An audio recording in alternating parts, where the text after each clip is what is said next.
আসসালামু আলাইকুম। আমি একটা নাজমা। আজকে আপনাদের সাথে একটা বিষয় নিয়ে আলোচনা করব, সেটা হচ্ছে বিড়ালের জ্বর হলে আপনারা কি করবেন, জ্বর সাধারণত কেন হয়, এই বিষয়টা নিয়ে একটু বিস্তারিত জানানোর চেষ্টা করব। তো বিড়ালের জ্বর সাধারণত অনেকগুলা কারণে হইতে পারে। এখন বিড়ালের যদি ছোট বাচ্চার আলটিমেটলি জ্বর আসে, এটা হচ্ছে কি আপনি ওকে গোসল ঠিকঠাক মতো করাইতে পারেন নাই, খুব ভেজা অনেকক্ষণ রেখেছিলেন, এরকম একটা কারণে সাধারণত হচ্ছে প্রাইমারি স্টেজে জ্বর আসে।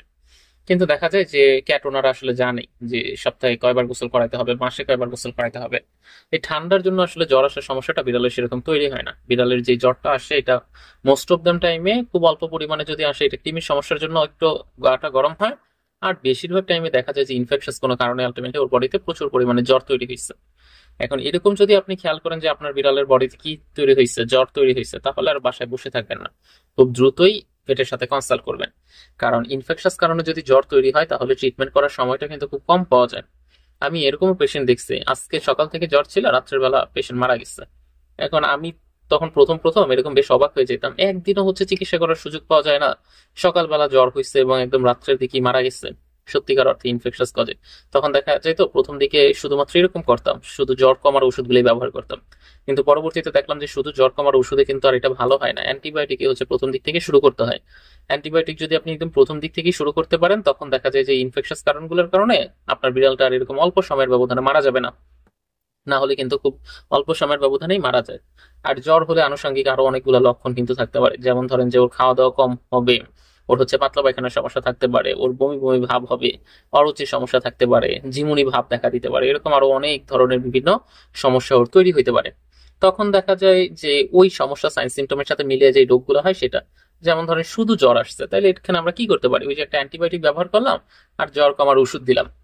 আর আপনার ধরেন যে জ্বরের সাথে বমি আসছে, তাও আবার সেটা হলুদ কালারের বমি, আবার সাথে পাতলা পায়খানা আছে, তাহলে এটা কিন্তু আর শুধু জ্বর নয়, এটা কিন্তু ফ্লুর লক্ষণ।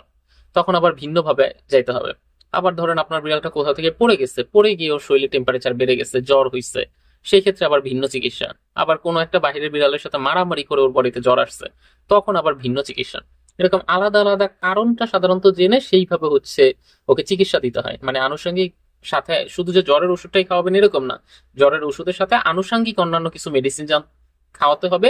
সেই জন্য আপনাকে আসলে বেসিক যে কারণটা আছে সেই কারণটা সম্পর্কেও একটা ধারণা রাখতে হবে। তো এই জন্য জ্বর হইলে আপনারা বসে থাকবেন না বাসায়। আর বিড়ালের জ্বর হইলে কিন্তু না পাবো প্যারাসিটামল জাতীয় ট্যাবলেট দিবেন না। আমাদের ভিতরে একটা ভুল আছে, আমি এরকম অনেক পেশেন্ট পাই, অনেক, যেটা হচ্ছে আমার কাছে বলা যায় যে থার্ড হাইস্ট এটা, যে তারা বিড়ালের জ্বর হয়েছিল, একটু ঝিমুনি ঝিমুনি একটা ভাব দেখা দিচ্ছে, পরে সাধারণত মায়েরা করে কি, যে প্যারাসিটামল জাতীয় ঔষধ নাপা বা এস এগুলা খাওয়াই দেয়, এবং তখনই দেখা যায় যে বিড়ালের শ্বাসকষ্ট হয়েছে, বিড়াল মারা যাবে, এটা একদম শিওর। আপনি যদি প্যারাসিটামল বা নাপা খাওয়ান তাহলে ওই প্যারাসিটামল টক্সিসিটি ওর বডিতে ডেভেলপ করবে, কিভাবে টিকবেও।